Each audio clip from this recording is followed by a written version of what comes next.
আফাং গাছের শিকড়, যে আফাং গাছকে শিকড় মুখের ভিতরে নিয়ে স্বামী স্ত্রী মিলেমিশা করলে লং টাইম সময় বৃদ্ধি পাওয়া যায়, এইটাই সেই আফাং গাছ। তবে আফাং গাছ প্রকৃতপক্ষে কয়েক প্রকার হয়ে থাকে। তবে স্বামী স্ত্রী মিলামিশার ক্ষেত্রে সময় বৃদ্ধির জন্য যে আফাং গাছটা আমরা ব্যবহার করতে হবে লুকমান ফেকিমের ফর্মুলায়, এইটাই সেই আফাং গাছ। এবং সেই আফাং গাছটা আপনি নিয়মের সাথে তুলতে হবে।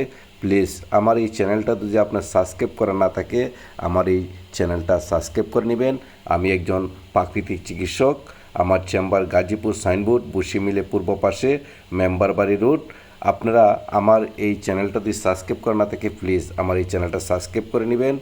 অনেকেই ভাই বন্ধু স্ত্রী সহবাস করতে গেলে সময় কম পান, স্ত্রী সহবাস করার সময় পান না। আমি আপনাদেরকে বলবো, এটা একটা প্রাকৃতিক গাছ, আফাং গাছ। এই আফাং গাছের শিকড় নিয়মের সাথে যদি মনে করেন আপনি ব্যবহার করেন, আপনি স্ত্রী মনোরঞ্জন করা ঘন্টার পর ঘন্টা সম্ভব। প্লিজ যোগাযোগ করবেন। আল্লাহ হাফেজ।